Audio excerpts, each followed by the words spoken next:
Hi everyone, welcome back to Nature's BS for episode 20 now. Hello. 20. This is amazing. Myself and Andy this week. Hope you all had a wonderful week. Had a bit of a blustery week here in the UK for a few days, especially here on the west coast. But apart from that, it's been a nice week. How's your week been, Andy? It's been busy. Yeah? Yeah, I'm doing lots of hedge trimming at the moment. Hey Nathan and Barnacle Hi. Bum and Pookie, who've been online since 7 o'clock and have watched me setting up the stream. Behind the scenes. Behind the scenes Exclusive. stream. There you go. That's what it was. That was my mistake. Must have been a desktop. Yeah, it's been really busy. We're doing lots of hedge trimming. Oh, and hello Spooky. And a little bit of grass mowing and stuff like that at work. Getting scratched by brambles. I've got a big scar across my head. Oh god, got battle scars now. Battle scars now, yeah. But there we go. So yeah, busy, busy. Not much chance for wildlife spotting because just so busy. No. So, but I've still got stuff from my trip to Wales. That's what we're going to show today because I didn't get a chance to show it last week. That's true, yeah. You still got Yes, lots of Pookie, I'm head trimming. Thankfully, I was cutting a hedge at the time, and thankfully that's not the hedge cutter that's done that. That was just a bramble. So that could have been bad. if it was a hedge cutter, I wouldn't be here. Oh, you're very lucky. Well, I'm very, very lucky. Yeah. But there we go. That's cool. Yeah, it's been good. The weather's been great though. Over here, we had a little bit of rain on Saturday, no Sunday, and Mm-hmm. then a little bit, I think Monday morning as well. But Yeah. yeah, Did you get much of the wind? no, we hardly got any wind. Oh, really? Oh, wow. Yeah, we've been pretty much sheltered from it here, so that's been pretty good. That's what happens when you got the peaks in the way. So they kind of Well, that stop helps, most of the actually. stuff that comes over from the west. Hmm. Yeah, I'm curious on how Barnacle had it. Because Yeah, I heard that it was that'd be West Scotland interesting to was know. the worst hit, so how blustery it must have been with them. Because it was pretty windy here in North Wales. It must have been, I think the forecast was like 80-mile gusts at tops. It definitely felt like it at tops. Like on top of cliff tops and things, just a proper gusty. Yeah, I say when I went to the music festival, it's 53 miles an hour gusts. So that was bad enough trying to hold a tent down. So Yeah, I can't imagine that. I would hate to think 80. But to be fair, I was on a I can't remember the name of the rock. It was super windy on the top of it, right on the coast. The wind was coming off the land and going up this rock and hitting the peak, and then it just drops off towards the sea. And it was absolutely, literally, you could hardly stand. It was so strong. And then, literally, you just stepped over the edge, down the banking a little bit, and sat down. You couldn't. It was just calm and quiet and beautiful. It was amazing. So, Yeah, it's amazing, just like yeah, a meter to the side or below or something yeah, like. Oh, it's quite nice actually. it's lovely here. Yeah. Yeah. Oh yeah, Nathan 65 from Bangor, North Wales, just below 84 head. Yeah, I went to South Stack, so that's like right Yeah, the western tip of Anglesey on Sunday. Yeah, Sunday, and that was proper blustery, but it was great fun. did you see any of the chuff? Saw two chuff is probably the most kind of extreme thing. So I was there with my partner and my dad who came up to visit, and we're like on the steps which are facing south, so we're in like the Yeah. full brunt. We're like trying to hang on to the side. I'm like chuff up there, like all these gusts coming up, and there's two chuff. They're having a great time, like flying around, gliding Yeah. up. It's Yeah, two wee. chuff. Yeah, Yeah, that's cool. loving the wind, and yeah, like a gannet and I think like a meadow pipit and a few odd birds. Surprising number for how windy it was. So it was nice to see something. Yeah. Yeah. I've seen lots of stuff. Well, Hmm. obviously, we'll see a nice segue into our wildlife encounters. But I've seen a lot of stuff in the last week or so. Just never had my camera with me. So yesterday I was in a garden, and there was a massive squeak from a ivy Oh, bush behind me, and then out flies a robin, followed very, very, very quickly by a sparrowhawk. oh my goodness. I didn't see if the sparrowhawk caught the robin because it went over the top of the fence and away, and that was it. Yeah. I was like, "Ooh, sparrowhawk!"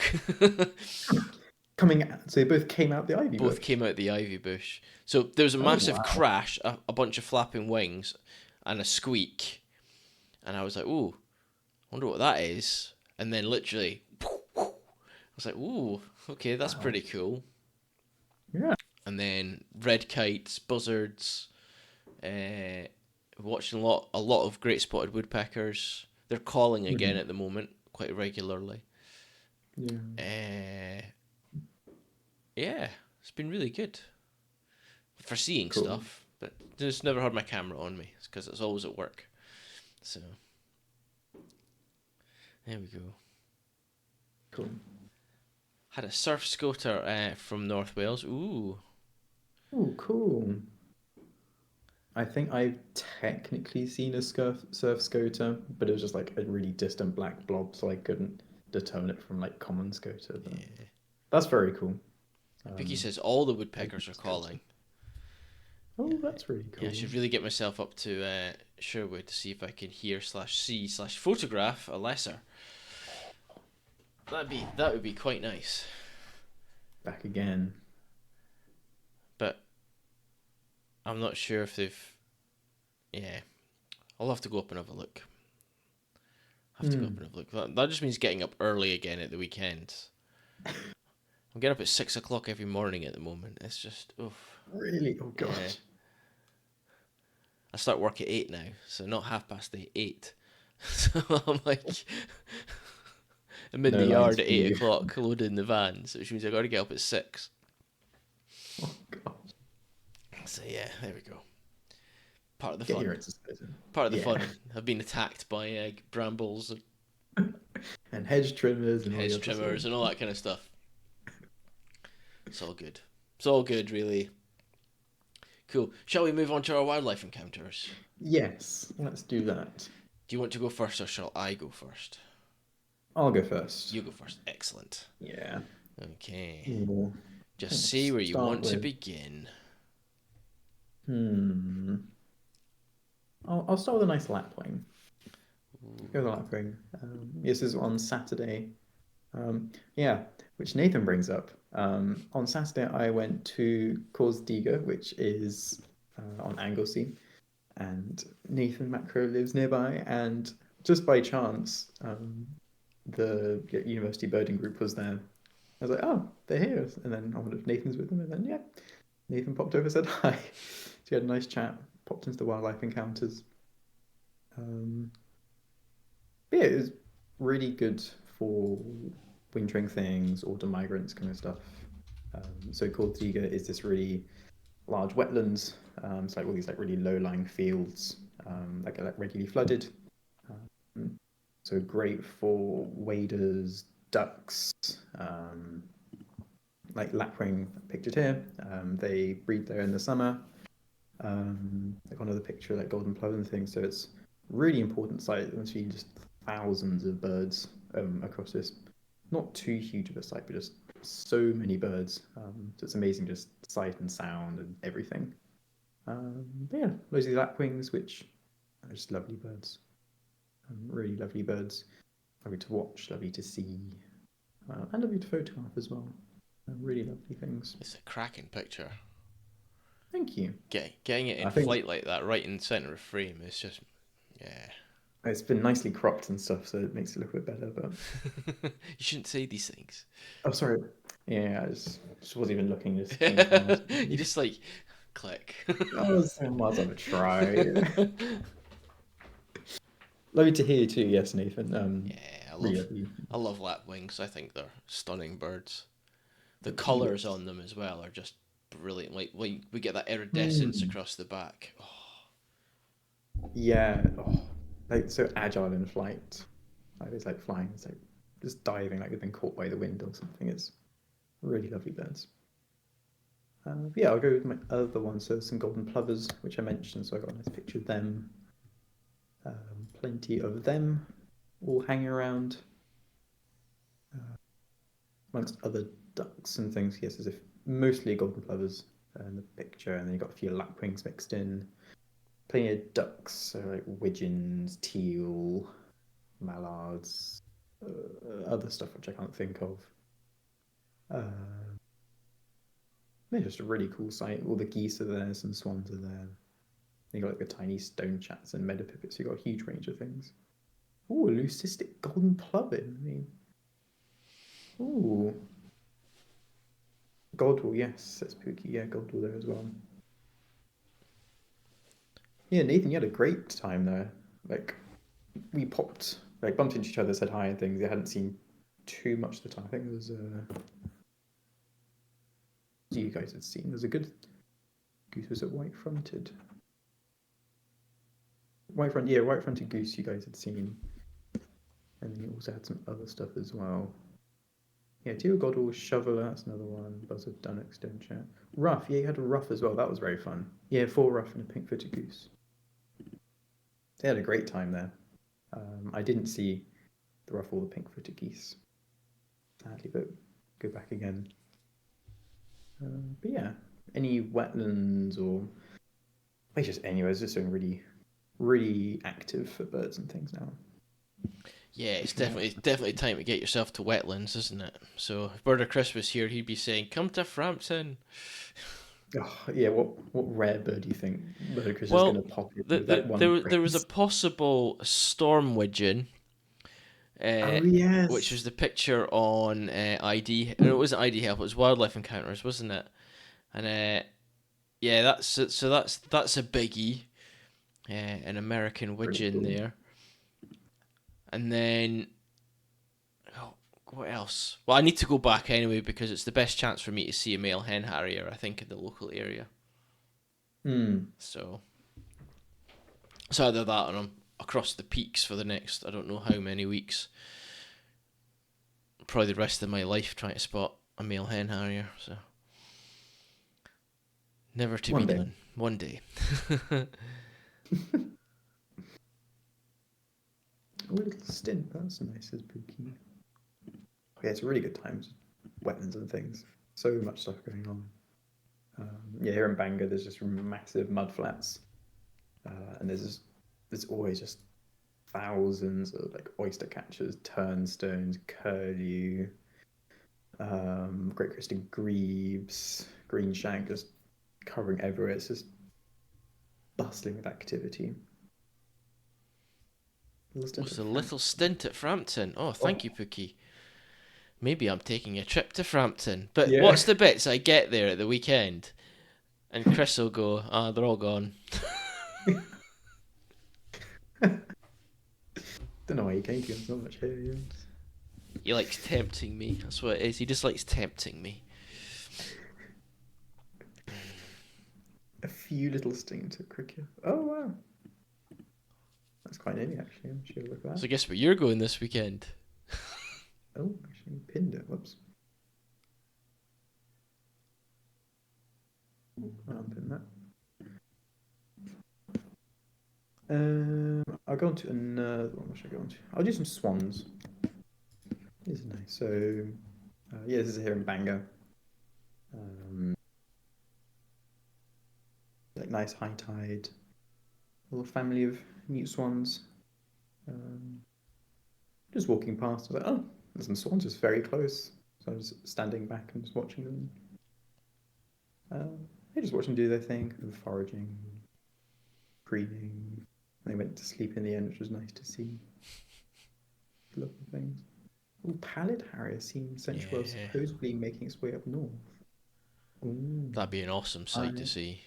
Pallid When Harrier. I was in Skomer, we had a pallid harrier on Skokum, so like a few miles to the south, and supposedly it headed north for like a day, and we had to look up and couldn't see anything, which is sad.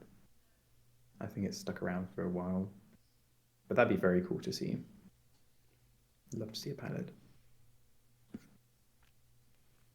Yeah, some nice swans. Lovely swans. Two. I show my picture of Aurora because I think last week I finished off some of my Skomer things, so I have a few wildlife highlights since Skomer to cover, including the Aurora. So Kat had a nice picture of that last week.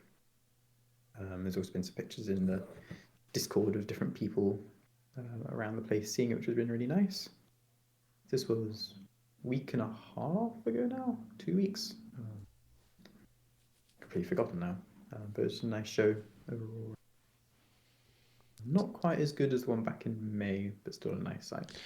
Yeah, I tried, but I couldn't see anything. I was also really tired. Every single time they come out, it's always during the week, and like I say, I've got to get up at 6 o'clock in the morning, and I don't want to be stood outside or have to, because I've really got to go. Being right on the edge of a city, it's not easy, and then you got to go somewhere in the countryside, so you got to drive out there. Let's say that's 15, 20 minutes. You've then got to set everything up. And then you got to hope that you're looking the right direction and stuff, because you can't really see it with the eyes. Yeah, So I was just lucky, and you got to get back as well and all that stuff. So it's by the time I get home, it'll be like 1:30 or something at night, and then there's no point going to bed. It's like cool, up in 4 hours. So Peaky says, still need a field fair, ring ouzel, and greater grey shrike. Ooh. They're around, but I missed them. So I've had one of those three. And then Nathan says, there's a part leucistic ring ouzel in Holyhead at the moment. It's so cool looking. We'll post in Discord, which is what he's just posted in Discord. Dare I expect? Oh my goodness. All the bird things going on. Really has kicked off, like, all the winter birds are all coming over now. Oh, yeah, Nathan, wow, that's a very cool picture, Nathan. You could see with the eyes where I am. Was very lucky, but I couldn't get any good photos. You need to go into night mode, Spooky, on your phone. So your phone camera, if you go to night mode on it, and then you need to hold it really, really still, because it takes a photograph for a few seconds, and then you get cool images like this. I've seen some fantastic ones taken on mobile phones. It's cool you can see it with the naked eye, though, Speaky. That's always a really cool thing to be able to see. Yeah. A lot of them are so weak that you have to have a camera to be able to see them. So being able to see them that eye, just like with the naked eye, is a really cool thing. Yeah, Nathan, some of your ones are amazing in the Discord. And Spooky's not too far away from me. She's like 20 miles north. And I tried, but my hands are so shaky. I was so excited. But the important thing, Spooky, is you actually got to see them, which is amazing. So actually seeing them is a huge thing, especially in the UK, when you consider that the UK hasn't had this kind of activity in years. I mean, so long. But I can't remember in my entire lifetime this kind of activity in Northern Lights. Now, I wasn't really interested that much, so I may not have heard about it. Or because social media is such a big thing nowadays, it's so easy to find out, and there's apps and all that tell you when you've got a good chance of seeing it. Is it Aurora Watch or something like that it's called? I can't remember. I've seen it 5 times this year from North Wales. Yeah, it's insane. Like, the best chance you had was being up on Shetland or Orkney or something like that for forever. If you really want to see them, though, and get without having to use a camera or anything like that, I highly recommend Iceland, because I stood and watched them for about an hour and a half in Iceland. It was just insane. As you just stand there, pitch black, because there's almost no lights. When you're on an island that's bigger than the United Kingdom, and it has less than 400,000 people living on it. And you can just drive for half an hour outside of Reykjavik. It's pitch black. You cannot see without a torch. And it's just above your head. It's amazing. So Mm. definitely do that if you ever get the chance. Yeah, just being able to see proper dark skies with very little or no light pollution's such a cool Yeah. experience. So definitely recommend that. I want to go. I want to go Actually, back. I want to go back to Iceland. Number one, to see the aurora again. And number two, just to see if I can actually get even better pictures of the Milky Way and stuff, because that was cool to see when I was in Wales. So, but there we go. very cool. Um, yeah, like I think activities still going up with solar activity, so keep an eye if you're interested. There are a few apps. You're saying Aurora I Watch, think I it's think Aurora UK, Watch. Yeah. something like that. There's one I use called Glendale, which is a good app, which shows like people's reports as well across like the Oh, UK and nice. Europe and things. Um, so you can look at it and say, oh yes, someone's seen it from like my latitude, or someone's seeing them in Scotland now and things. That's nice just to have a personal side to it instead of saying big numbers, so it's probably good. But you actually have people saying, yes, I can see it and things like that, which is nice. As another resource to use to help. Um, but yeah, I'll go on to my other non-wildlife but still nature-related thing. There's a comet that's around. Um, I'm very much into my space and things, so I've been following these a lot. But people might be hearing it. I think the media are really annoying with their things saying it's the comet of the century, the best thing you're going to see in a lifetime, and it might not be as amazing as they make it out to be. So then you get disappointed, so you don't go out looking for them next time and things.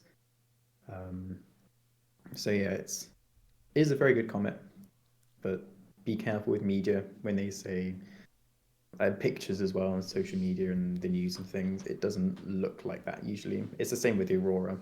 Um, Cameras bring these out much brighter and clearer, so just be careful with expectations when you go out and look at things in the night sky.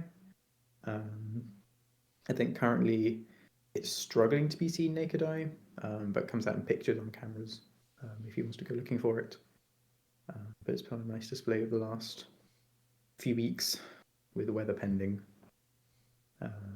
Yes, it's a Comet A3, Shuchin-san Atlas, with the two names being the two different observatories and detectors which independently discover the comet. And we might have another one coming in about a week or so. So keep an eye out on different websites and things. But again, careful of expectations and things. But very fun to see a comet. Um, do love my night sky, so things like comets and things are always very cool to see. Go on to a keel worm, a bit more like maritime-y, marine. Yeah, walked along the beach. Came across these very nice keel worms. So these are soft worms which form these hard coatings on the outsides of like rocks and things, um, which just form very cool and pretty patterns, a bit like barnacles. Um, very nice, yeah, nice patterns, nice to see. Lovely things to see on the seaside. Pretty common. Live up to 70 meters deep, which I didn't realize. Wow. Which is pretty cool. They're not just a shallow thing; they can go quite deep as well. I'll finish my mushrooms. Yes, it's good mushroom time, as it's been great to see with the fungi folder on the Discord. People are saying great stuff, Yeah. which is really cool. We've started getting some really good images of what do you call them again? Fly agarics. That's it. Get some The really good pictures classic of fly one, yeah. agarics, which is just ace. I haven't had a chance again to go out and have a proper look. So, Oh, maybe in the gardens. oh, there's loads in the gardens, but they're all common things. You know, it's like Sure, yeah, like they're just lawn things, parasols and mowers, mushrooms, and things yeah, like that. that kind of thing. So it's not nothing that's super exciting. And then you've seen some of the cool stuff like you're about to show on, and what everyone else is showing in Discord has just been brilliant. So Hmm. please keep Yeah, them coming. cemeteries. Yeah, please do. It's been really cool to see. Um, Cemeteries, I've been told, are a good place. So kind of regularly mowed. So it's like a short sward, so short grass height.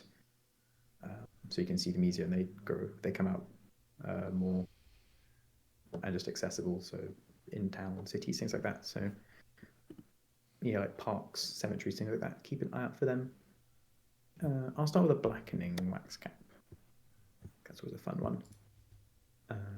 Yes, it's a blackening wax cap, also called a witch's hat.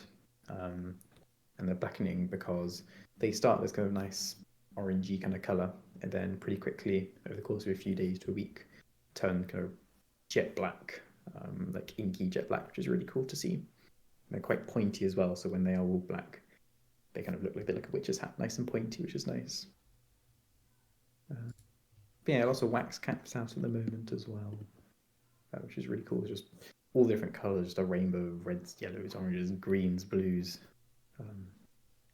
Just really fun to see. So I'll go on to my blue one, my blue round head, which actually my first time seeing blue round heads, which I was surprised because they're somewhat common in the right places, kind of unimproved grasslands and things like that. But they're just so blue. Like it's such a, I feel like it's one of the most bluest things I've seen in nature. Because it's not like a deep blue; it's like a bright blue, which is really cool to see. Just reminds me that I also saw a cool fungi called cobalt crust. I think I can picture that in my head. I remember it being cool because I remember having a cool picture and then someone said it's cobalt crust. So I think I remember that, but that's very cool. I'm gonna have to look that one up. Let's have a looky. I think I remember cobalt crust now. Cobalt crust. Well, Nathan's already posted a picture on Discord, so I'm just going straight to that. He's on it. But yeah, fungi. Good time fungi, peak fungi. Oh, there we go. That is pretty cool. Wow. That's very blue. That is very blue. It's bluer than my blue. Thank you, Nathan. But yeah, this one's a blue round head, which, yeah, you see it's very blue. Now, Kat would ask, is this a fun guy or a fungi? So, fun guy means it can be eaten. I think... Do not take my word for anything. But it's not poisonous, but may cause gastric upset. So don't eat it. Yeah, that's a no. I feel like from the color alone, because like amethyst deceives and things, which they are edible, aren't they? Which I feel like something only at a certain point, though. I believe with amethyst deceivers, I think they've got to be young. Oh really? Yeah, I think it's got. I think they'll be pretty fresh for you to. Yeah. Bookie makes a good point. You can eat them all at least once. Optimism. That's what we like here, Bookie.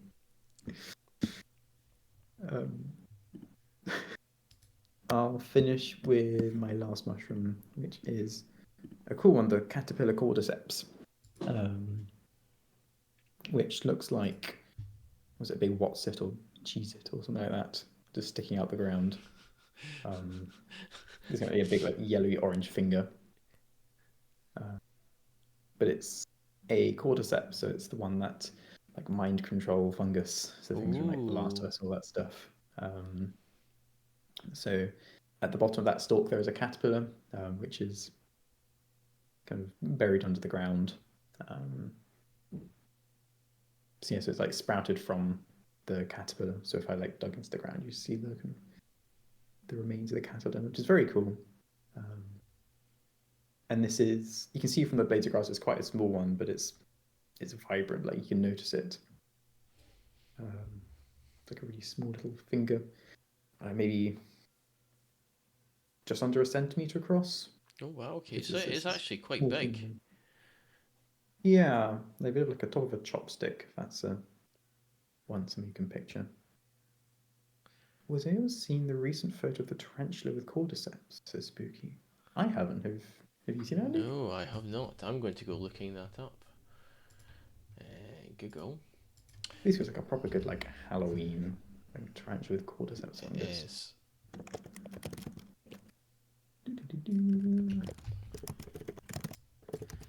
Cordyceps. A field researcher working the Peruvian Amazon captures video footage of a tarantula that appears to have died after being infected by a fungus called cordyceps, also known as zombie fungus.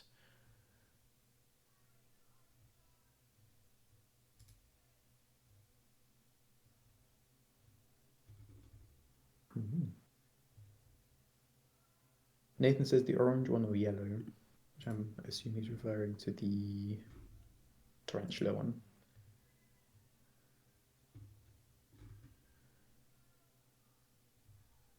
I think it's the yellow one. Mm. CNN, there's Daily Mail, Facebook, The Sun. It's called Zombie Tarantula. Thank you, the sun. Yellow one, but also kind of orange. So spooky. Very cool. That's very Yeah, well, cool. it is coated in it. It's completely yellow, and then it's got bits sticking out of it as well in areas like this. The chopsticks coming off of it. Hmm.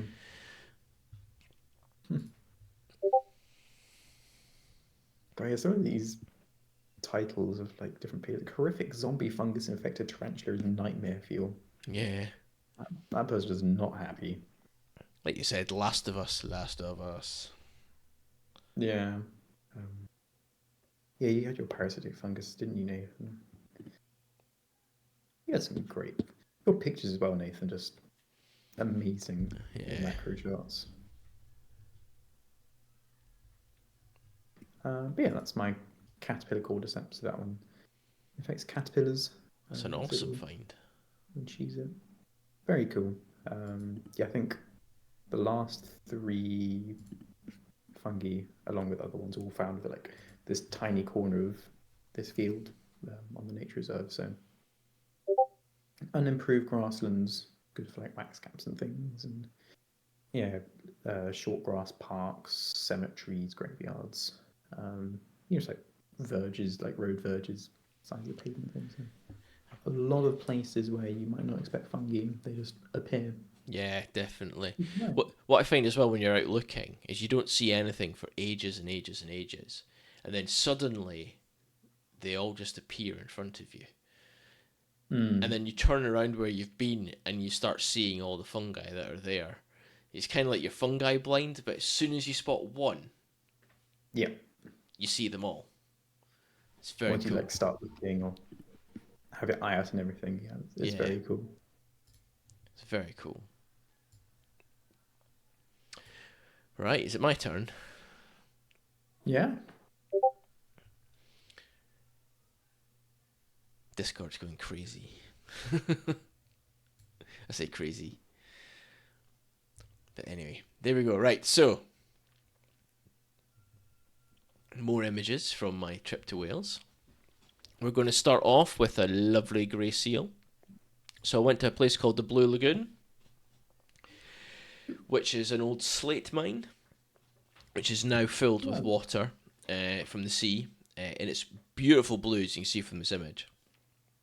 And during the non-popping season, you can actually dive into the pool. oh wow, that's cool. So, but it had it had 4 grey seals in it, because it's popping season and it's an area that the seals use to rear their young or as a nursery or something like that. So, but we didn't see any young. We only saw a few seals, probably like last year's pups, just relaxing and swimming around and things like that. So, yeah. And you can tell it's a grey seal because it's got a longer snout. So we've got grey seals and harbour seals are the 2 common ones in the UK. Harbour seals have got a much shorter snout. Grey seals have got a long one. So it's the best way of telling the difference, I've been told. Yeah, I think I was told like grey seals look more like a dog. Yeah. And Harbour Seal's more cat, so you just like link with the face and things like that. Cool. Right, moving on to the birds. Going to start off with a little woodland stream and a lovely little grey wagtail. Look at him. Aww. I love wagtails. Wagtails are cool little birds. This is a grey one. So it's grey wagtail because it's got a grey back. Not because it's grey all over. Yellow wagtails have a yellow back. As you can see, the grey wagtails a yellow front. But the yellow wagtail is a yellow back. Pied wagtail is a black and white back. White wagtail is a white back. So always look at the back colour to be able to tell the difference. And this was a surprise. I wasn't expecting to see this, but it was a lovely surprise. I was very happy. I managed to get 2 pictures of it before it flew off. So, and this was in the village of Wall. No. So if you've ever, I can't remember the real name of the village. It's just outside Bath, but the village is quite an old looking village. Like, hasn't really changed since it was originally built. Who knows how many years ago. So it gets used in quite a lot of movies. So it's been in the movie Stardust as the village of Wall. And then it's also in Harry Potter. And it is Hogsmeade. Oh, wow. That's cool. So there you go. So there's the first one. I'm going to move on to the next one. I've got some linnet. This is also at Blue Lagoon.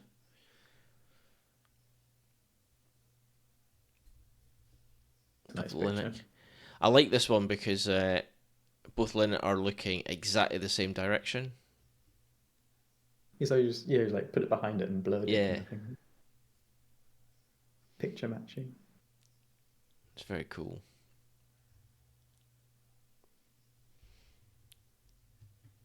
Right, moving on.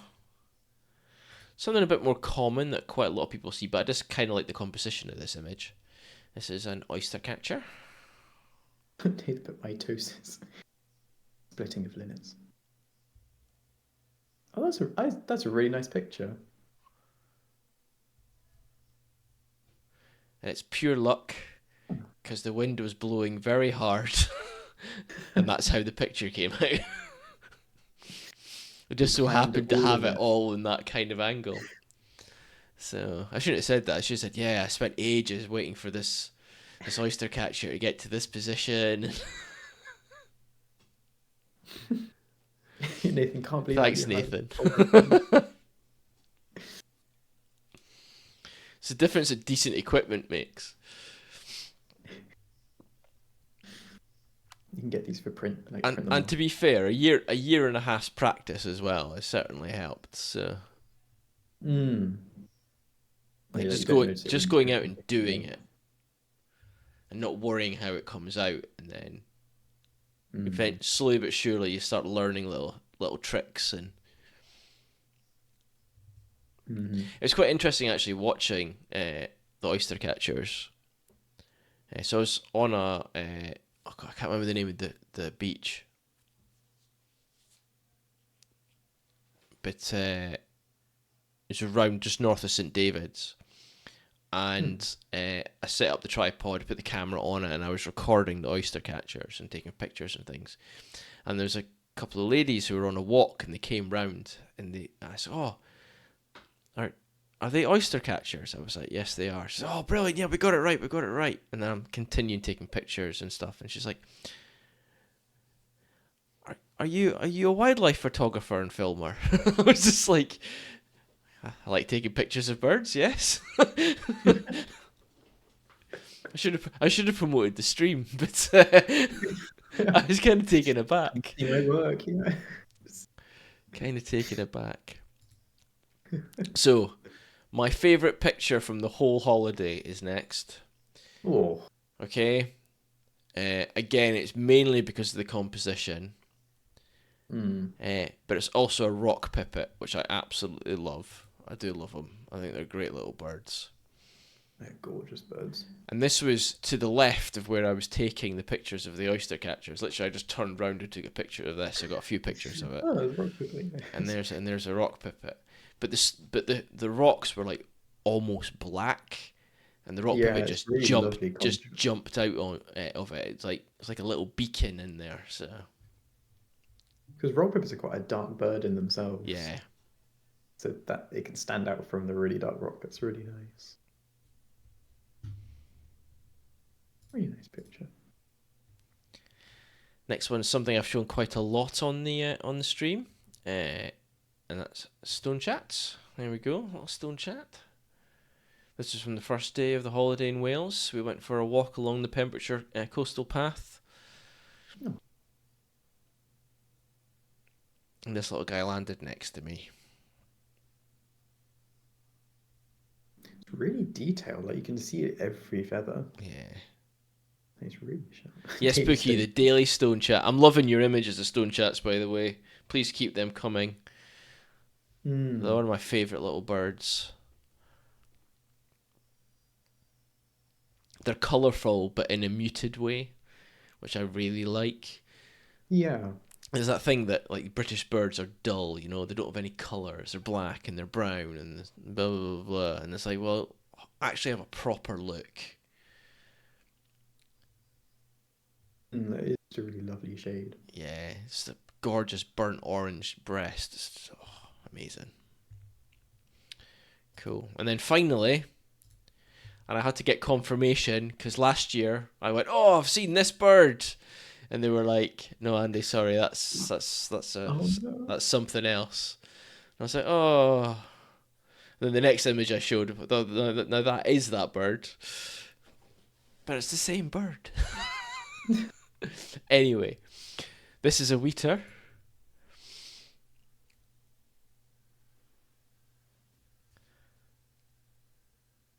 Oh. So there we go. Again, on the first day, out on the coastal path, lands on a lamppost not too far away. No fence post, sorry, It's not a posing lamppost. for you. Yeah. I think it's hunting for its next meal, but Hmm. there we go. So that's I all the do like. images from my Welsh holiday. There we go. That's it done. All the good ones, Oh. anyway. There's many that weren't so good. Yeah, that was the bad ones or the blurry ones out of focus. I try not to show them anymore. Sometimes you can't help yourself, though. You got to do a proper Andy pick occasionally. Yeah. It's like it's the best one I got, but you can barely see it. There we go. Anyway, please tell us in chat about your wildlife encounters. That'd be amazing to hear. Mm. It's been really nice. Just every day, there's so much going on in the wildlife encounters chat. Yeah. Like birds, like Pookie's daily walks with yeah, like storks and all these really fun woodpeckers, and it's just really nice to see. It's just a little like diary, just seeing Yeah, it's people just, yeah, walk you're the right. wildlife. The more we get as well, the happier we are. I took an Andy pick of a Hawfinch. I saw your Andy pick of a Hawfinch. I quite liked it, Pookie. I thought it was brilliant. Because you say it's a Hawfinch and I believe you. Unlike It's a everybody else with good my red anti-pick. squirrel image. That was a red squirrel. I watched it for ages. I just couldn't get a good picture of it because I didn't have a camera. I only had my phone. The first one, he's like, I promise, you gotta believe me. One red picks, I'm like, yeah, okay. It was this big, Dad. Honest. Really, son? Yeah. Cool. Right, moving on to our species focus. What have you got for us?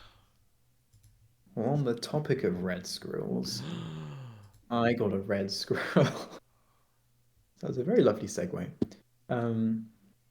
Yeah, so I'm in North Wales, I'm near Anglesey, And Anglesey is one of the few places kind of south of Scotland where you can actually see red squirrels. So I went over to a place where you can see them really well. And the best I'd seen beforehand were like fleeting glimpses, like maybe in the distance running along a road or through a tree or along the top of a gate. I had one really good encounter several months ago where they like ran right in front of me along the road and then like up on like near a bird feeder and things. Nathan's Nancy Pandy, Nanti Pandy, which is also known as the Dingle, which the is dingle, where yeah. I went last year and saw them. They come up to And your that's where these feet. pictures are from. Yeah, there you go. You Yeah, see, they come up to your it's the feet. spot. It was crazy. Like I heard, like you just got to go to the dingle. Yeah, Like Nancy Pandy was like, oh okay. We stood there. I was like, oh, it's a red squirrel. And yeah, we just stood there for about 10 minutes, and it did about 3 laps of us. yeah, Got close enough where if I wanted to, I could just reach out and pick it up. Yeah, it's very cool to see them. So yeah, I see some pictures from there. But yeah, red squirrels. Find my bit now. Yeah, so native red squirrels are a lot rarer in the UK than their American cousins, the grey squirrels. They are usually found in coniferous woodlands, and they like to feast on hazelnuts by cracking the shell in half. If you're lucky, you may also find pine cones that have been nibbled, leaving what looks like an apple core behind. Red squirrels make a rough nest called a dray out of twigs, leaves, and strips of bark high up in the tree canopy. Males can be seen chasing females through the trees, leaping across branches, and spiraling up tree trunks. The red squirrel has a reddish-brown coat and pale underside, and has a characteristically bushy tail. It's distinguished from the grey squirrel by its smaller size, red fur, and distinctive large ear tufts, which I just really love. You see the pictures, yeah. big ear tufts. They do not hibernate, but they do keep stores of food to see them through difficult times when fresh food is not available. In their favourite habitats of mixed broadleaf and coniferous woodlands, they have a source of food all year round, as pine seeds are present over the winter months. Just doing some research, I didn't realise how drastic and somewhat recent their decline has been. So they were first introduced in the 1800s, like early 1800s, and they were first recorded to have been released or escaped, so having like a wild population. I think 1876 it was, so towards the end of the 19th century.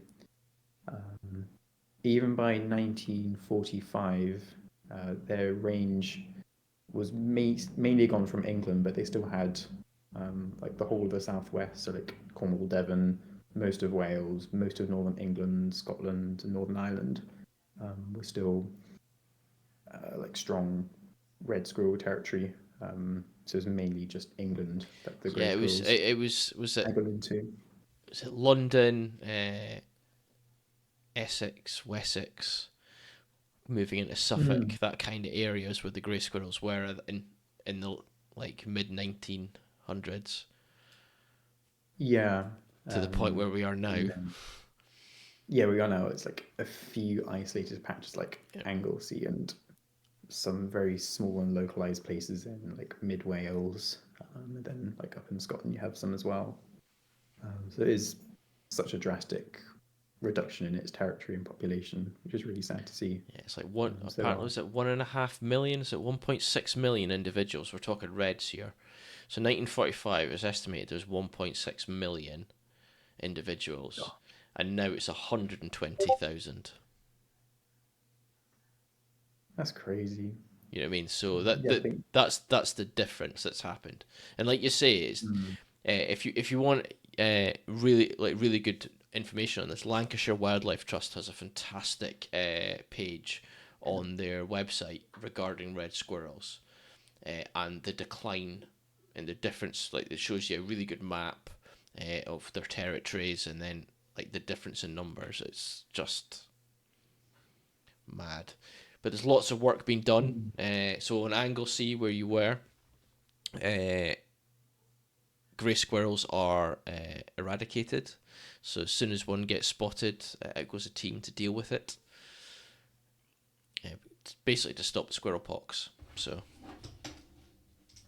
Yeah. Yes, they can't cohabitate. no. Grey squirrels carry, but are not affected by squirrelpox and then can easily transfer up to the red squirrels, which sadly can die pretty easily. So it's very contagious for them. So yeah, there's lots of projects to try and relocate and re-establish red squirrel populations. But yeah, loads of information out there.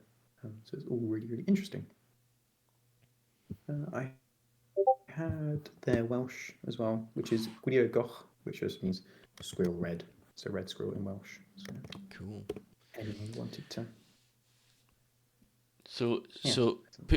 Pookie is said hides and whispers. They're in the trees outside my window,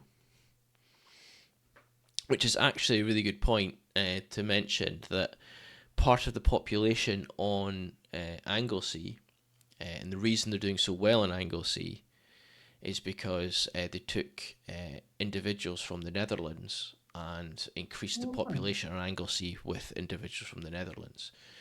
They're slightly different, so if you see red squirrels from Scotland, they've got a much shorter snout, whereas the ones from the Netherlands have a longer snout. It's all just based on like what they eat and habitats and all that kind of stuff. So, so the ones on Anglesey are kind of a hybrid of the two. They've got like a rate. There's a range of how long their snout is. So it's really interesting. Actually, it's been a fantastic success story as well. Yeah, that is very promising with different projects and reintroductions. So fingers crossed for the future. Awesome. Is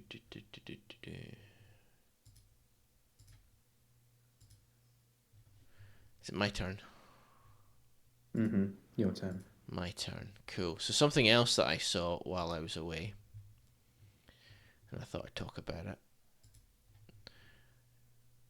is the common kingfisher. And I say common. This is my blue unicorn. Trying to see one. This one was interesting. We went for a big walk around Bath, and we thought we'd do the Skyline tour. So Skyline walk, and it's basically you go right up the top of the hills that look down on Bath, and then you walk around one side of it, and you can look over the rooftops. We got about a third of the way around, and the weather wasn't great, so we thought, okay, we'll walk down to the canal, and then we'll start walking back along the canal. And as we're walking along the canal, I'm like, okay, I've got a good chance to see a kingfisher. Walking, nothing. And the canal is beautiful, beautifully smooth. You know, there's loads of great perching points that there could be, but there's just no signs. And then you get to the River Avon, and it's a lot higher than it should be because of the amount of rain we've had. It's flowing really fast.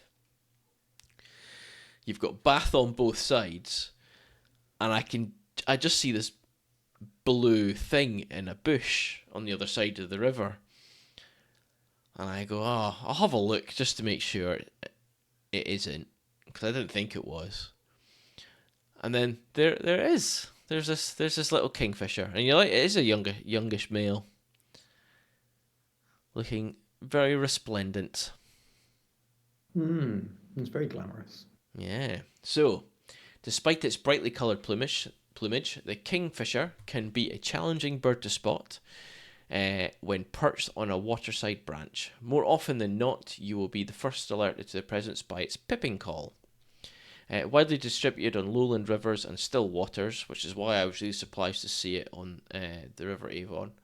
The kingfisher is a species whose fortunes have waxed and waned. Numbers are impacted by severe winter weather, and this may be the main driver of change, but changing water quality and availability of favoured prey may also play a role. Kingfishers may move away from their breeding territories during the winter months, including to more coastal sites, in order to reduce the impacts of poor winter weather on fishing opportunities. So there's a good chance of seeing them close to the coast. It is a UK list green, so it's not that we're not really worried about, which is good to see. The population is stable, with around 3,850 pairs. across the UK. And let's have a little looky at some of the other cool stuff. Productivity and nesting, so we always talk about that. So the first clutch is laid around about the end of April. Number of broods can be 1 to 2, up to 3 on a really good year. The clutch size is 5 to 7 eggs.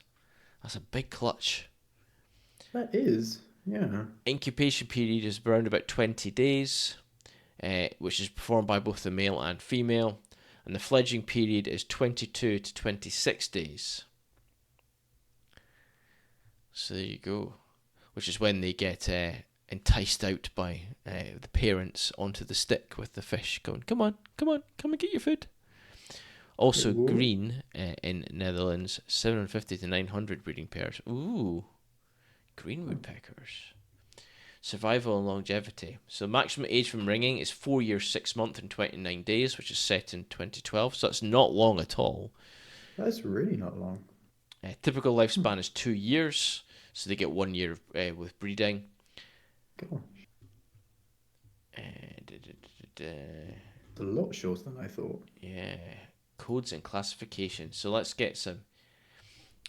Let's see if we can get. So, Glacidorlan, Glacidorlan, which is the Welsh. Glacidorlan. Glacidorlan. Oh. For Danish, it's Isfugl. Isfugl. That's Danish. Oh, what is it? Hi, Freya. Hey, Foer. And then in Gaelic, it is Biora Crudin. Biora Crudin. Ooh, that's a nice word. Biora Crudin. So yeah, the lovely kingfisher. That's well chuffed to see. I saw 2 when I was away. It was great. So this one, and then when we were in the village of Wall, just before I saw the grey wagtail, kingfisher flew straight over my head and down the stream. I was As like, "Oh!" you do. Which is why I went down to where I saw the grey wagtail, because I was hoping it was perched on a branch or something further down. And there was a chance, I did post a picture, there was a chance when I was there as well that I hoped I'd seen a willow tit, but unfortunately the image isn't quite good enough. Oh. How do you see if it's a male or a female? Asked Pookie. Well, that is actually an interesting question. So the best thing to do is look at the beak. So on a male, the beak is all black. Okay, top and lower bill is all black. Mm-hmm. The female, the lower bill, is either a red or an orange. So you can tell by that. So just look at her beak. Very So cool. as you can see on this one, it's all black. Whereas the female with the lower half would be orange or red. Yeah, my next question, how do you know if it's younger or older? So that's a good question. I do not know the answer to that. Pookie will have to enlighten us. You have to answer your own question, Pookie, I'm afraid. We shall wait for I'm Pookie. just surprised they're only 2 years for an average lifespan. It's the same with a lot of small birds. So when you think kingfisher, you think it's a lot larger than the bird actually is. It's really small for a bird. Yeah, because you always see them just really far away. Yeah. So if I grab my book here, I'll be able to tell you its size and its wingspan. Here's my kingfisher to bring up for size. Yeah. So kingfisher, page 170.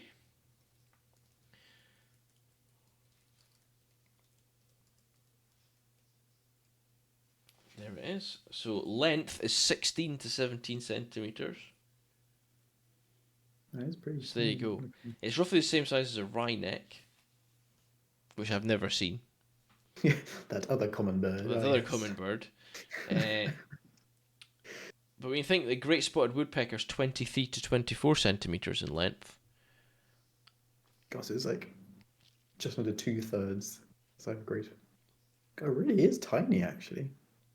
I'm trying to find a common bird. So pied wagtail's 18 centimeters, so it's smaller than a pied wagtail. Does that include the tail? I expect so. Robin 13 to 14 Yeah, it must do. centimeters, so it's slightly bigger than a robin, but not by much. Wow, yeah.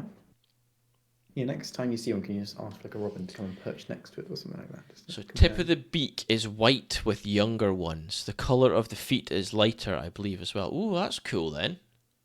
Oh yeah, the very tip of the beak as I'd well. actually say that was an adult male. Young kingfishers have dark feet which grow orange with age. Oh, thank you, Birder Chris.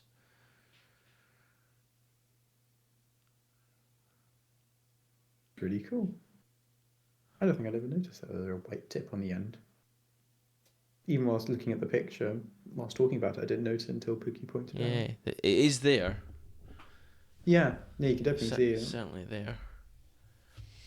But yeah, It's a very lovely picture. thank you. Ta-da. Right. Moving on to news. News!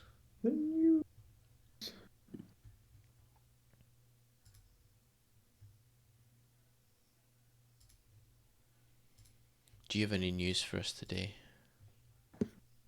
I had a small one which I could briefly mention. Um, this was a small one I saw by plantbasednews.org that said wildlife populations have plunged 73% in 50 years. The average size of wildlife populations has shrunk by 73% since 1970, according to a new assessment by the WWF, or the World Wildlife Fund. Population trends across 5,495 species of amphibians, birds, fish, mammals, and reptiles show an alarming decline in wildlife globally. The world is reaching dangerous tipping points for nature, warns the Living Planet report. It has been published ahead of the UN COP16 Biodiversity Summit and the COP29 Climate Summit. The biggest loss in wildlife have occurred in Latin America and the Caribbean, where population sizes have declined by 95%. Freshwater species such as Atlantic salmon have been hit hardest, declining by 85% in 50 years. Agriculture is the biggest driver of terrestrial animal declines, as it causes habitat loss and degradation. In freshwater habitats, fragmentation of rivers and streams by dams, and the withdrawal of water for use in agriculture are major threats. The report warns that the world may be approaching points of no return for nature. Pollution, land use change, and the climate crisis are pushing ecosystem towards collapse, with certain tipping points could be reached, being further accelerated with the loss of wildlife populations. For example, coral reefs are at a risk of mass die-offs due to warming oceans and overfishing of species important to their health. This in turn would devastate many marine animals and coastal human communities. Governments will have to show how their biodiversity protection plans align with goals set out at COP15 at this year's Global Biodiversity Summit. In 2023, 196 countries adopted the Kunming-Montreal Global Biodiversity Framework, a roadmap for which reduces the threats to biodiversity. But the WWF report warns that currently national biodiversity strategies and action plans are inadequate and lack financial and institutional support. So yeah, that was a bit of a short one, not so upbeat, but highlighting the importance of the COP16 biodiversity summit that is currently happening. Started yesterday or the day before, and that'll be going on for the next week and a half or so. I put a link in the general chat on the Discord where the Wildlife Trusts have a little link, like a newsletter, which you can sign up to, and at the end of each day, they'll send you an email which has a video, which is about 20 to 30 minutes of people, like their two representatives, just talking about what happened during that day. And there's also just a list of bullet points from the main points that day, if you do want to watch the video. Yeah, it's COP16 happening in Cali, Colombia. Is just a very important meetup of all the kind of countries of the UN, just to try and agree and act upon these different legislations and agreements try and actually halt and then reverse biodiversity collapse and loss. Yeah, you just got to hope they actually do what they say they're going to do, because they've said it so many times. Like, there's two different types of COP. There's the other one that Boris Johnson was going on about a few years ago, saying, "Oh, huge, massive, blah blah blah blah blah." Happened last year again.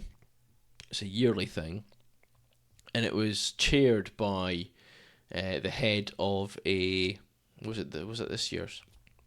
Chaired by the head of one of the biggest petroleum companies in the world. Yeah, and it turned out to just be a meeting to talk about forging new oil deals. Yeah. So yeah. It's, I would like to say there's hope, but the only hope there's going to be is if we just stop buying new oil, and then no one will be able to do it. Good news on that front, though, other than oil, coal. The UK no longer has any coal power stations. The last one was just outside Nottingham on the A453. At junction 24 of the M1, it was closed down 3 weeks ago. Yeah, 3 weeks ago. That's about right. So no more.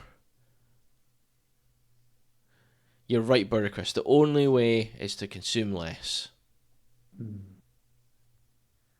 Yeah, so fingers crossed that actions actually happen and progress is actually made. Yeah. You can tell by the tone of my voice that I don't have much faith. Yeah. One thing I will say is the UK government has recently assigned its very first ever nature minister. Oh, really? Yeah, so I can't remember her name, and I couldn't tell you what her role is to do, but I believe it's to do with helping tackle nature decline in the United Kingdom, which would be amazing. And it's not a AN random like MP, it's actually a person who's in that field. Oh, wow. So well done, Labour. Same decision.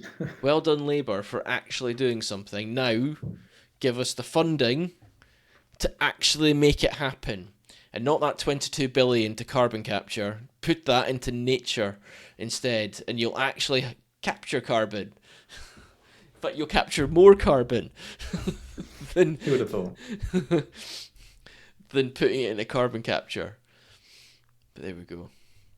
Yeah. Anyway, I'm going to talk about something else from The Guardian. And then I'm going to post a link, because I'm not going to show the video, but I'll talk about the video in a minute, which is linked to this. So, more hen harriers have been killed in the UK during 2023 than in any other year, the RSPB says. More hen harriers were killed in 2023 than any other year on record. The RSPB's bird crime report also found that at least 1,344 individual birds of prey were persecuted in the UK between 2009 and 2023, and that 75% of people convicted of offences related to persecution of birds of prey in that period were connected to the game bird shooting industry. Shock horror. Shooting estates have historically killed birds of prey because of fears the raptors will eat game birds such as grouse, meaning there are fewer for people to shoot. Birds traditionally targeted included rare and threatened species such as golden eagles, hen harriers, peregrine falcons, white-tailed eagles, and goshawks. The RSPB is calling for laws to be tightened. Though birds of prey are protected by law under the Wildlife and Countryside Act 1981, only one person has been jailed in the past 15 years. Mark Thomas, the RSPB's UK Head of Investigations, said, if we are to save birds, like the highly threatened hen hare, then the current legislation is clearly not enough. We need licensing of game bird shooting throughout the UK, stronger penalties and meaningful sentencing to stop these crimes and save our wildlife. In Scotland, a law passed in March this year requires all grouse shoots in Scotland to have a licence to operate, and if crimes such as the killing of birds of prey take place on the estate, the licence can be revoked. The RSPB is recommending a similar law be passed by the Labour government in England. It also says shoots of all game birds, not just grouse, should require a licence to operate across the devolved nations, and has called on national governments to enforce tougher penalties for the deliberate killing of birds. A DEFRA spokesperson said there are no plans to introduce licences for game bird shooting in England, adding, bird of prey crime is a national wildlife crime priority, and there are strong penalties in place for offences committed against birds of prey and other wildlife. There we go. So I'm going to post a link. So there was an absolutely phenomenal 7-minute piece on Channel 4 News. I think it was last night, and it's been captured on Twitter, and this is the link to it.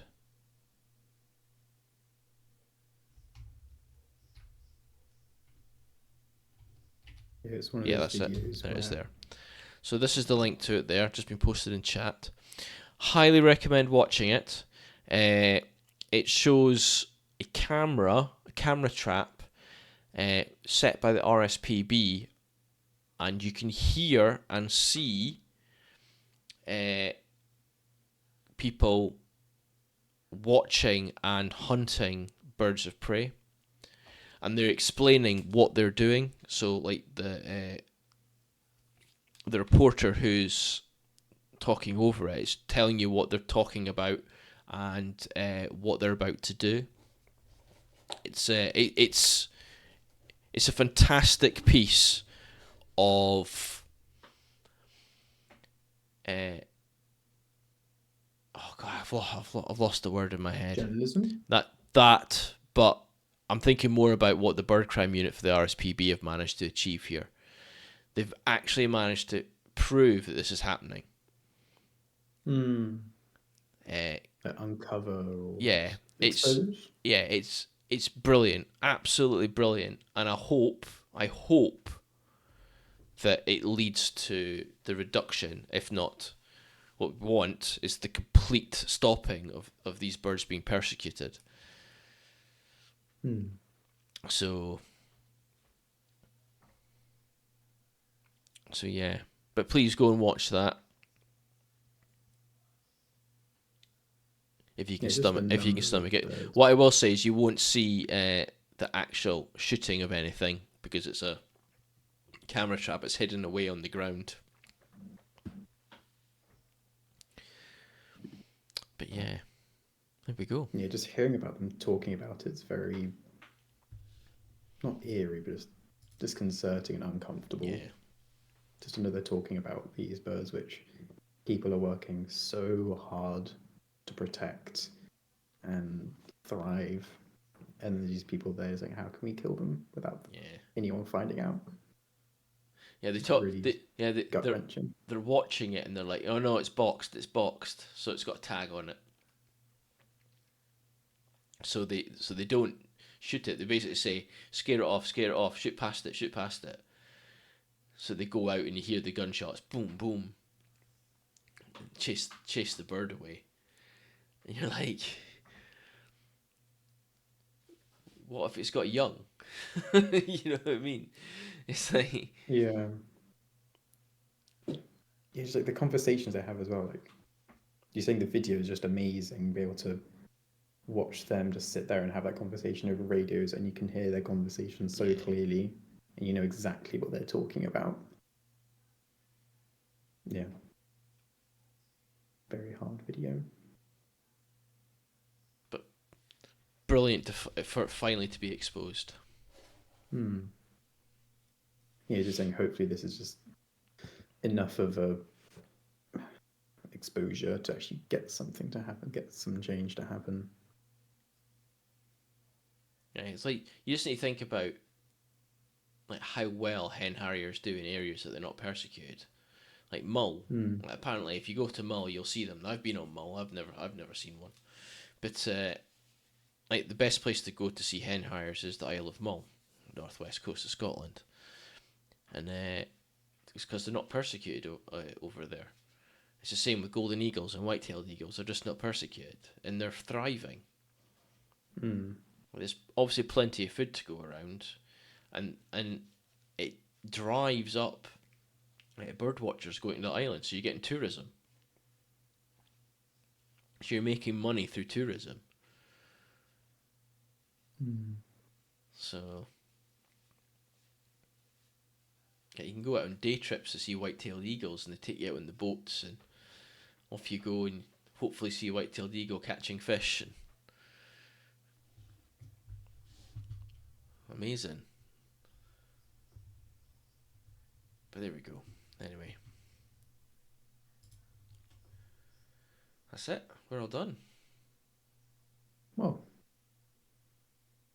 That was quick. shot through it. Yeah. An hour and 21. My goodness. You got any plans for the next week? Oh, I know of. No. I quite regularly just go down to the pier, which is nice just for a walk. So hopefully something exciting there. Kind of the mud flats and the estuary part of the place. So That'd be cool. maybe something nice there. But how about you? I don't know. I'm going to ask Bird or Chris if there's any reason I should come to Frampton. What bird can you tempt Andy Go up on. there to now? It's a bit of a drive. It's a good hour and a half for me to get over there. But can he convince you to? Cake Was it can certainly help because they do have good cake. That's true. They do a very good cake at Frampton. Was it Little Stint someone mentioned earlier? Oh yeah, little stints. That's right. That could be quite cool to see. And a slice of cake. Oh. To be fair, I just love the reserve. It's fantastic. So it's obviously a chance of seeing a hen harrier as well. They had hen harriers last winter, so yeah, I might get a chance to see them too. Oh. Or I could go to Sherwood and go looking for fungi. Oh, that'd be fun. So I might do a trip up to Sherwood and do fungi instead. That means I might see spooky as well. Did someone say hen harrier? Is the hen harrier there again, Bird or Chris? Is it a male or a female? Oh, is he gonna say male? It's got to be male. If it's a male on Sort Marsh. Oh no. What days are you working? What days are you working, Bird or Chris? They're doing bioluminescence walks at Sherwood now, too, for mushrooms. Oh, that's cool, spooky. Oh, I might have to do that. Like ones where you like go and shine like UV lights on them. UV lights That's on them really and stuff. Cool. Whoa. Bird or Chris is in on Sunday. Okay, if I'm going to come over, I'll come over on Sunday, Bird or Chris. Make sure you have the hen harrier ready. Yes. It's got to be in the perfect spot, Andy. waiting for me. But if I do see one this year, that means I've ticked off everything off of my bucket list this year. So my bucket list was waxwing, which I got, fulmar, which I got, long-eared owl, which I got. What was the fourth one? It was flycatcher. Also, a sneaky mention for the 5 cattle egret hanging out on the barn opposite the visitor centre. Oh my god. And the brand new artwork. Ooh, cool, brand new artwork as well. Okay. Ooh. Yeah, it was a flycatcher. I can't remember if I said spotted or pied. I've definitely seen a pied flycatcher. And I think I've seen a spotted, but I can't confirm that. So I won't tick that. I won't take the spotted off, but I've ticked the pied off. So basically I've seen all 4. And then rollover from last year was the male hen harrier. So I just need to see a male hen harrier. You're almost there. And then I've got to think about what I want to see next year. That's true. I always try and go on the list as well. I think Dipper next year for me. I'm definitely going to add Dipper to my list. Yeah. Yeah. Gorgeous. Love dips. Dippers are cool. Hmm. I've seen a lot of them on telly, and I'm pretty sure I've seen them in real life as well, but a long time ago, so I want to do it again. Yeah, get like a nice view of them. Definitely can't help but dip as verticals. Yeah. I might try. I might do short-eared owl as well.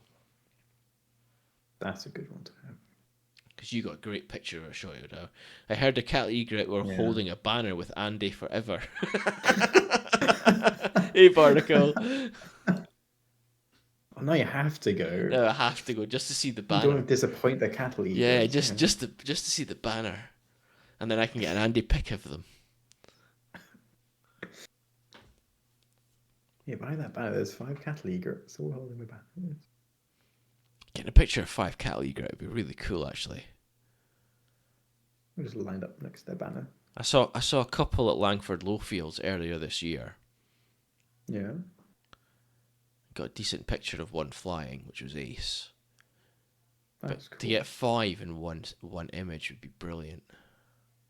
That is very Holding cool. a banner that says Andy forever. Even cooler. Yeah, I had a great egret, like great white egret. I saw like next to when I was near Nathan on Saturday.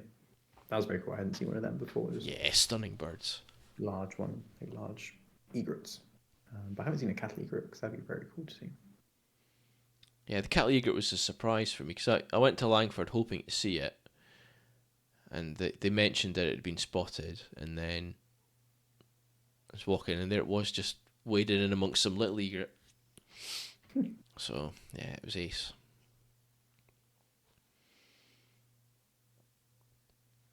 Yeah, brilliant, cool. So I've got a few ideas I could do this weekend.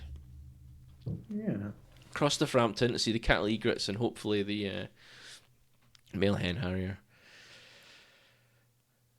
or up to Sherwood and do some fungi foraging, not to pluck them, to photograph them. Because I know they've got panther caps up there, they've got death cap, they've got false death cap. Oh, wow. They've got some really cool stuff in That's very cool. Actually. Sherwood. So.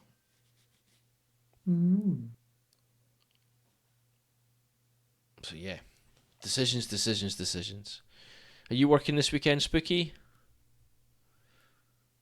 Maybe I could do both. I could do Sherwood on Saturday weekend. and Frampton on Sunday.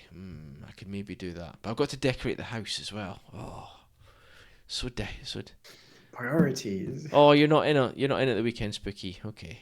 Oh. You got a weekend off.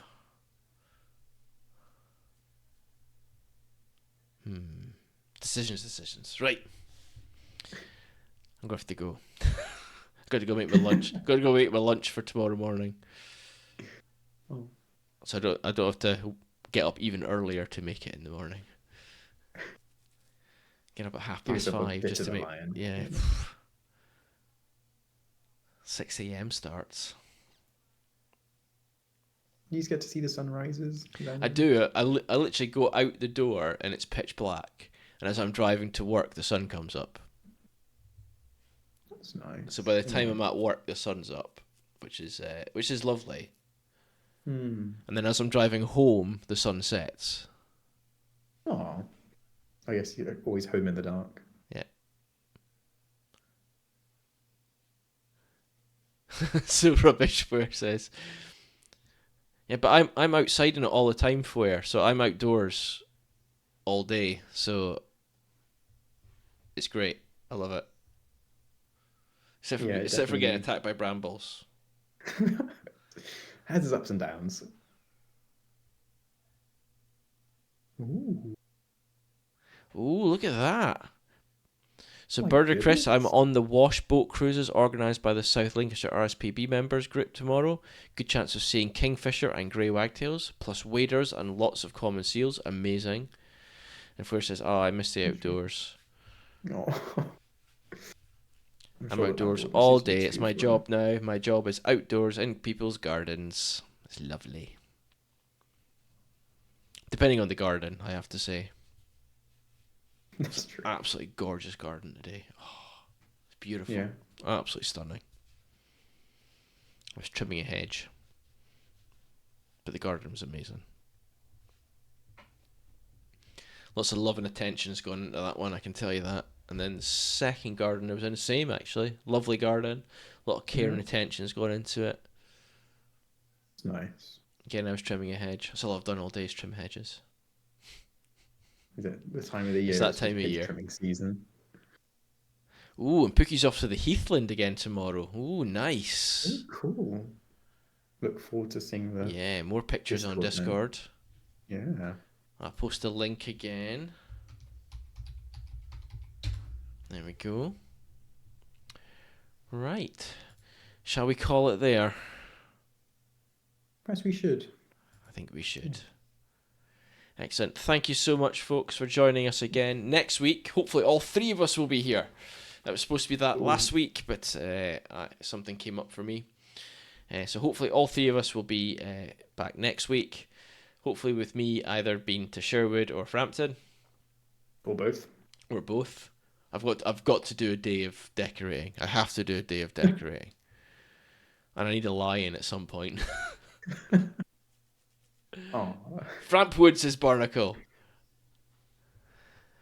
Black-necked grebe as well. Is it still there, Birder, Chris? God, Buddyhurst is reeling you in. He is. There's a Oh. reason I love Frampton so much. That was at Freeston. Alas, no. Okay. So that's let's see. But the thing is, I get to go and I get to have breakfast there. Okay, because they do really good sausage bap, and then get to go out and then come back and I can have like a bit of cake and a cup of tea, and then on the way home we stop off at a pub and have a pub meal, which is ace. Locked in whilst leading a Good guided day. walk. Sat right in front of the hide. Oh, amazing. Oh. But Barnacle says it might fly over. Living the dream. Yes, it is living the dream, Barnacle. It is living the dream. Anyway, folks, we're going to head off.